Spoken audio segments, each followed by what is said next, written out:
Buenas, el periodo histórico que nos ocupa en este vídeo, el que vamos a tratar, es el periodo del Sesenio Democrático. El Sesenio Democrático es un periodo bastante complejo dentro de la historia de España que se inicia en 1868 con la Revolución Gloriosa. ¿Cuál es la Revolución Gloriosa que ya hemos visto? La Revolución Gloriosa consiste en la mayoría de partidos políticos del panorama del espectro político español de mediados del siglo XIX se ponen de acuerdo para expulsar a la reina Isabel II del Reino de España.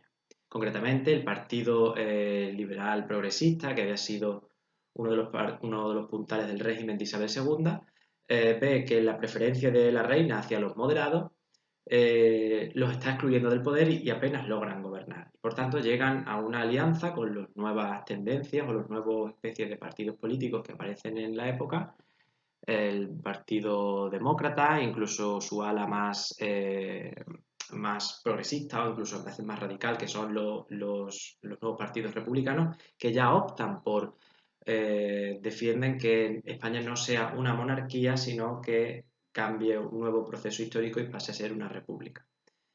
Y por tanto, ese nuevo conglomerado que establece el Pacto de Ostende, lo que busca es y genera es la Revolución Gloriosa y saca del poder a la reina Isabel II en el año 1868. Y por tanto, a este nuevo periodo se le conoce como eh, Sesenio Democrático. Por tanto, son 6 años en los que se ensayan por fin las formas democráticas eh, dentro del Estado español. Y es un periodo bastante complejo, bastante convulso y hay que diferenciarlo bien todas las cosas que ocurren y todos los acontecimientos que ocurren dentro del mismo.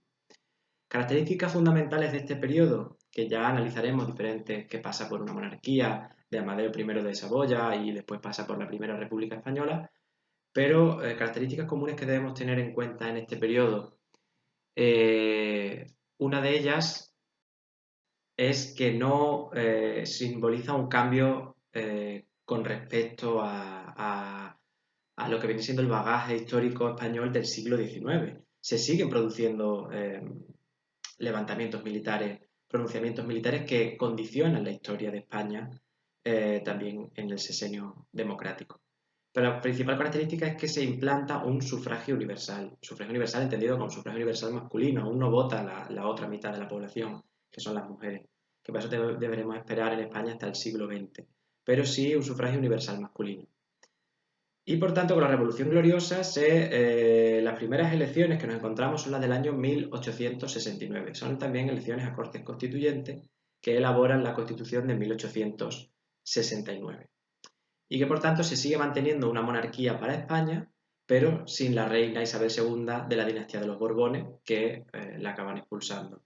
Por tanto, se busca un nuevo rey. Se establece que España debe seguir siendo un reino, pero con tendencias cada vez más hacia la democracia y se busca un nuevo rey. Por tanto, los principales líderes políticos de esta época, en especial el general Prim, lo que buscan es traer una nueva dinastía a España. Encarnada en la figura, hay muchas caricaturas de la época en las que se habla de cómo se subasta el trono español y al final el monarca que decide venir a poner un poco de orden y organizar la difícil situación social, económica y política de España, sobre todo política, que también es un reflejo de la sociedad española, es Amadeo I, de la dinastía de Saboya, una dinastía italiana, y que por tanto, por contactos del general Prim, establece venir a España.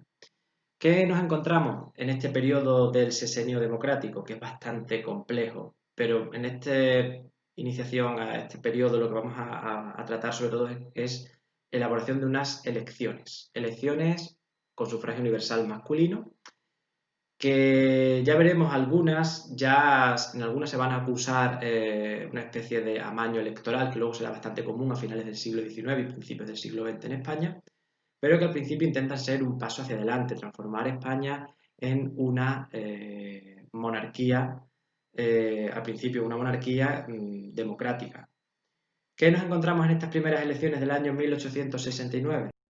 Este periodo sí es un poco más complejo, puesto que los nombres de los partidos políticos que habíamos tenido durante las primeras décadas y durante el siglo XIX habían sido el Partido Liberal Progresista, el Partido Liberal Conservador, había aparecido la Unión Liberal de O'Donnell, aparecían los demócratas y el ala más radical dentro de los demócratas, que serían el partido o las especies de coaliciones de los líderes republicanos.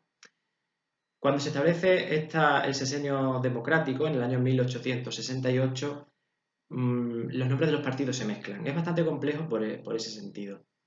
Los nombres de los partidos se mezclan, a veces aparecen coaliciones electorales que sí representan más o menos a los mismos partidos, pero cambian de nombre. Y eso puede descolocar un poco a los alumnos de Historia de España de segundo de bachillerato.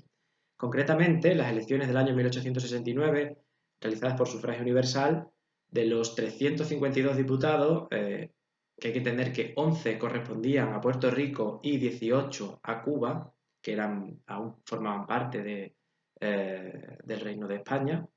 La coalición de los liberales progresistas, en la que entran miembros del antiguo Partido Progresista, de la Unión Liberal, incluso parte de algunos de los demócratas que están más cercanos al centro político en España, es la que obtiene la mayor representación con un 67% de los votos, seguido del Partido Republicano Federal de Pi Margall, y una coalición monárquica que apenas tiene representación. Y es bastante paradigmático porque esa coalición conservadora, monárquica, mmm, apenas tiene fuerza, y tiene mucha más fuerza, que queda como segundo partido político en España, es el Republicano Federal, un partido republicano dentro de una monarquía, y es la segunda fuerza más votada. Incluso dentro del partido que ha ganado las elecciones, de la coalición progresista, también hay fuerzas que se pueden entender como que optan por la república.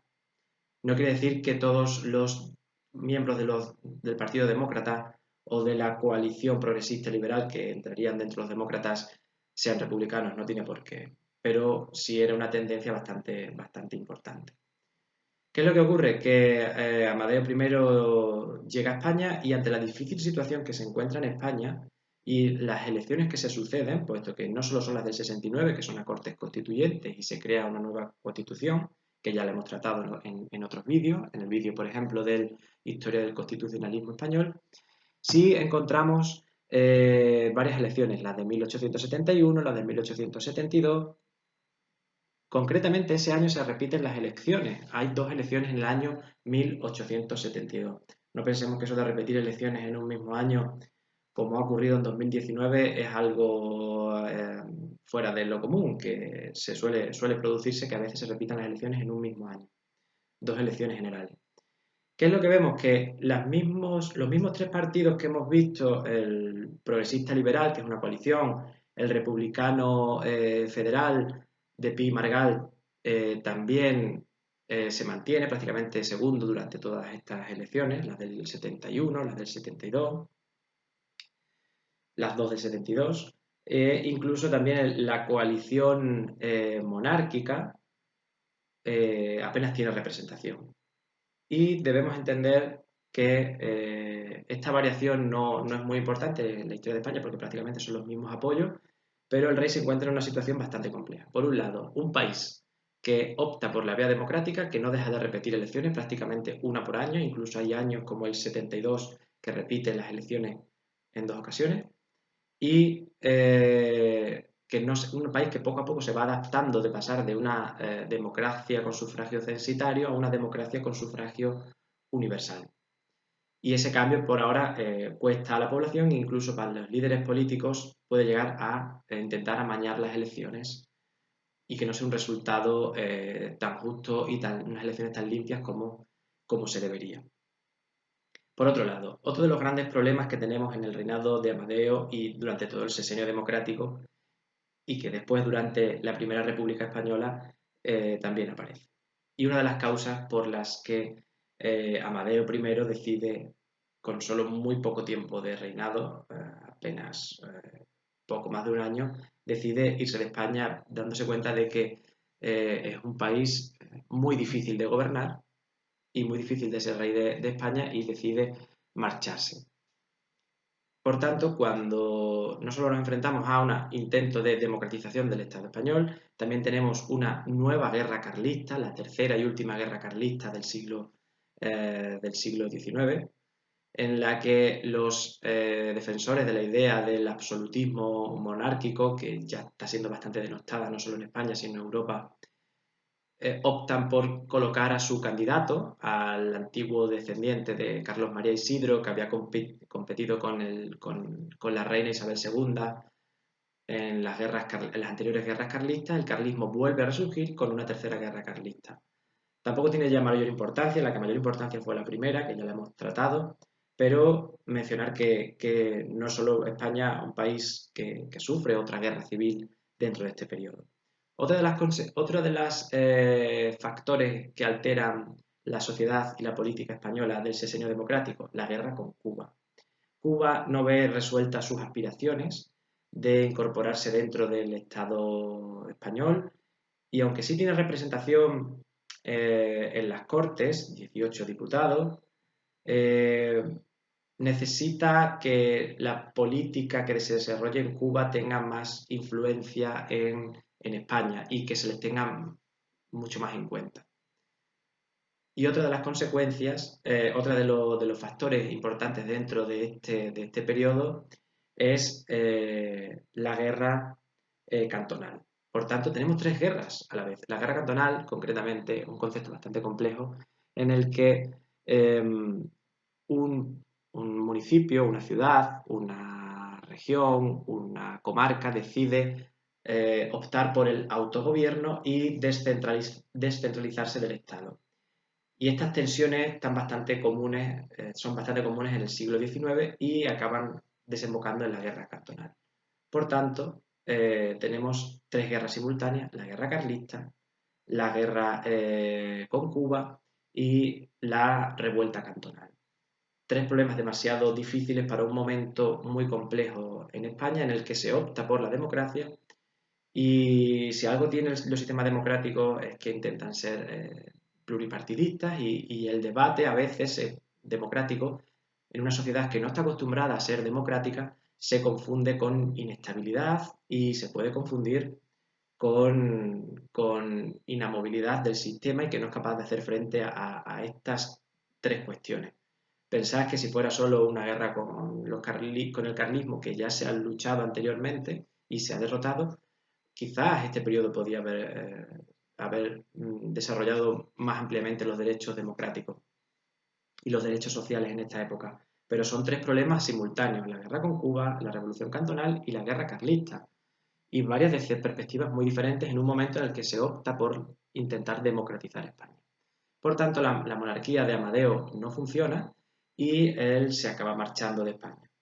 Y por tanto tenemos una constitución de 1869 que está hecha para que España sea una monarquía y se proclama la Primera República. Ya sabéis las diferencias entre monarquía y república, y por tanto sigue vigente la constitución monárquica mientras se establece una república, la Primera República Española, en un periodo también de bastante inestabilidad.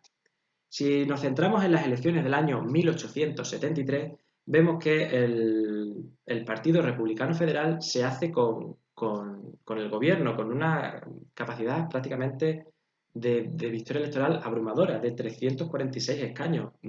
Prácticamente barre al resto de candidaturas, tanto al Partido Radical de Cristino Martos o a la coalición conservadora de Sagasta. Prácticamente tienen muy pocos escaños dentro de estas cortes, que aún siguen siendo dentro de una constitución monárquica, y el Estado español es una república. Por tanto, dentro de la república tenemos varios periodos. Los tres primeros presidentes de la república, Estanislao Figueras, Pi Margall, Salmerón, tienen ideologías republicanas y por tanto representan al Partido Republicano Federal. El Partido Republicano Federal al final acaba siendo una fuerza aglutinadora de todas las corrientes que se habían ido desarrollando durante el sexenio democrático, como una forma de regeneración, pero estas elecciones son bastante demuestran que no habría un sistema electoral limpio. ¿Qué ocurre? Que hay varias sucesiones de gobierno. Pensar que con todas estas características que hemos analizado, de 3 guerras simultáneas, los gobiernos duran muy poco y los presidentes de la República se van sucediendo.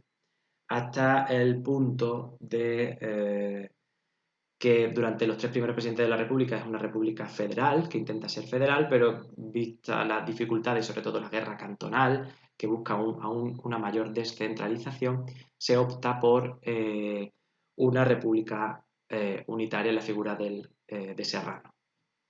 Y podría haber sido una oportunidad bastante buena para intentar democratizar el país e incluso se está estableciendo un proyecto constitucional de república federal que se llega a elaborar, pero no se llega a entrar en vigencia por el escaso desarrollo del tiempo durante la Primera República, pero que podría haber sido una solución que incluía el autogobierno para Cuba, para Puerto Rico y para Filipinas, y podría haber acabado tanto con la guerra de Cuba como su posterior independencia que se produce ya en los últimos 2 años del siglo XIX.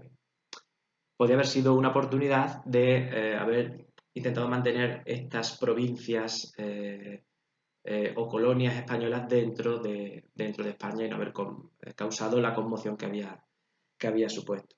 La Segunda República, perdón, la Primera República y el Sexenio Democrático terminan en el año 1874 con el pronunciamiento del general Martínez Campos, que busca una restauración. Ante la inestabilidad que había propuesto el sexenio desde la Revolución Gloriosa del 68 hasta el año 1874, ya veis que se sitúa una monarquía, la de Amadeo, y después se cambia a un sistema republicano, de la Primera República Española, incluso con 2 constituciones entre medias, la Constitución monárquica de 1869 y el proyecto constitucional republicano federal que no se llega a aprobar. Y una sucesión de gobierno y de elecciones, prácticamente elecciones por año, que no logran dar estabilidad al país. Y ante esta situación, las fuerzas monárquicas, que habían tenido escasa representación durante las elecciones del sexenio democrático, se unen para volver a traer a un Borbón, en este caso el hijo de Isabel II.